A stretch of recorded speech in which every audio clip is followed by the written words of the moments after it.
मेरे मित्र हैं पंजाब से, प्रभु के दास हैं, वो आए थे और उनकी बातों से, उनकी संगति से मैंने कुछ प्रकाशन को पाया था।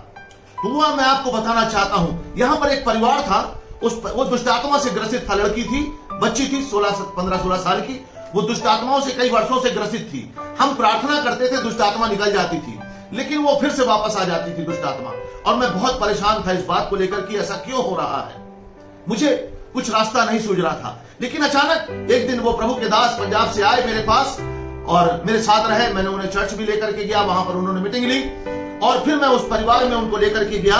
तो उन्होंने एक शब्द बोला उस लड़की से, बोला कि अरे तू दुष्ट आत्मा से बात करती है क्या? तो उसने बोला हाँ मैं बात करती हूं। बोले ब्रदर यही कारण है। तो फिर उन्होंने उस बात को एक्सप्लेन करके बताया कि एक पंजाब में एक वाकया हुआ था। एक लड़का था, छोटा बच्चा था, वो एक दिन गांव की पगडंडी में चला जा रहा था। एक धुआं टाइप की आकृति आई उसके सामने और उसके अंदर से दुष्ट आत्मा ने उससे बात किया और उससे बोला कि जो मैं कहूंगी वो तू करेगा। तो वो बच्चा छोटा था, उसने बोला हाँ तू जैसा बोलेगी वैसा मैं करूंगा। वो दुष्ट आत्मा उसके अंदर समा गई और ऐसा हुआ कि वो दुष्ट आत्मा जब उसके अंदर समा गई तो वो सांप और बिच्छुओं को खाया करता था। उसके जेब में जहरीले जहरीले सांप रहा करते थे। पागलों जैसा हो गया, वो बड़ा हो गया, जवान हो गया था। एक पास्टर की उस पर नजर पड़ी। वो पास्टर उसको अपने चर्च लेकर के गया। उसके लिए उसने बहुत उपवास और प्रार्थनाएं करी। परमेश्वर ने उस बच्चे को आजाद किया। वो जवान हो चुका था, आजाद किया, वो चंगा हो गया। उसको प्रभु के दास ने अपने पास रखा, उसे शिक्षाएं दी, उसको तैयार किया, कपड़े बदले, उसके नहलाया धुलाया, बाल कटवाए और उसे अच्छे से उसकी परवरिश करने लग गया। एक दिन उस लड़के ने बोला मैं अपने घर जाना चाहता हूं, क्या मैं जा सकता हूं? पास्टर ने बोला बेशक तुम जा सकते हो अपने घर। तो वो बच्चा अपने घर चला गया और जब वो घर गया तो क्या हुआ, एक दिन पगडंडी में जा रहा था, फिर वही दुष्ट आत्मा उसको दिखाई दी और उसके पास आई और उससे बोली कि जैसा मैं बोलूंगा वैसा तू करेगा। उस दुष्ट आत्मा ने जब उससे पूछा तो उस लड़के ने उसको क्या शब्द दिया, सुन पहले तो मैं बच्चा था, अनजान था, लेकिन अब मैं जान गया हूं, इसलिए मैं तुझे यीशु के नाम से आज्ञा देता हूं, चली जा यहां से। और वो दुष्ट आत्मा चली गई।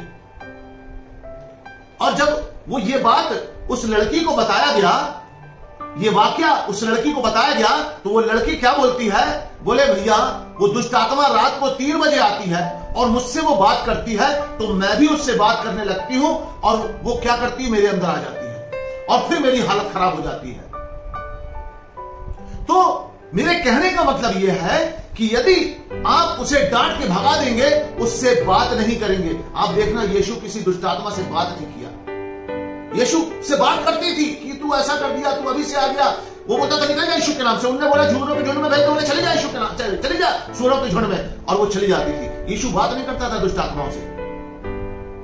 हमें भी बात नहीं करना है दुष्ट आत्माओं से। वो विचारों में बात करती हैं, सामने खड़े होकर के बात करती हैं, लेकिन हमें उनका रिप्लाई डांट के भगाना है। आपको कोई दुष्ट की शक्ति छू नहीं सकती, बाइबल कहती है। कोई बीमारी आपको छू नहीं सकती, बाइबल कहती है।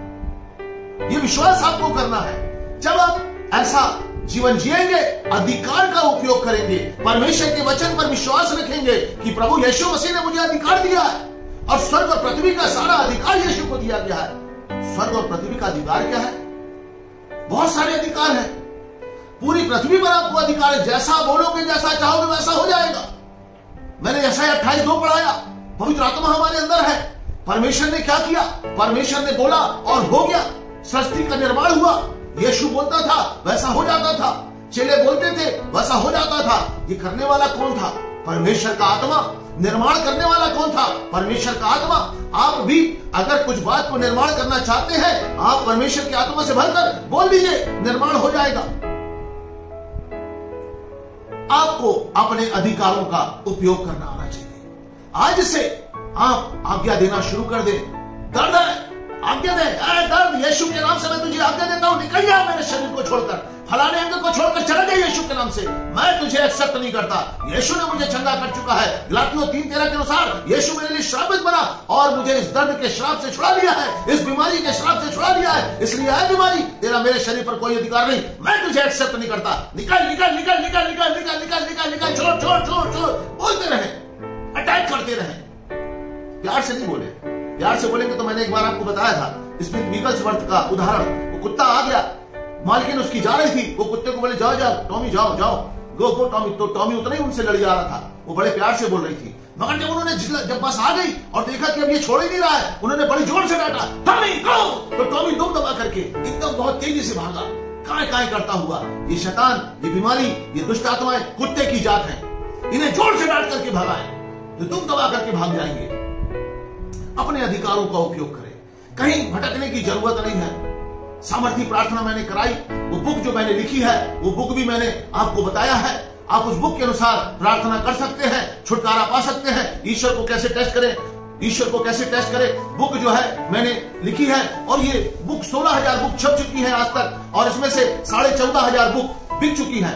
14,500 बुक बिक चुकी है, उससे ज्यादा ही बुक बिक चुकी होगी, अभी गिनती नहीं है। लेकिन इस बुक के अंदर मैंने सिखाया है आप अपने अधिकारों को कैसे यूज करें, कैसे दुष्ट आत्माओं को भगाएं, कैसे बीमारी को भगाएं, कैसे बंधन और श्रापों को तोड़ें। मैंने इसमें सारी बातें सिखाई हैं।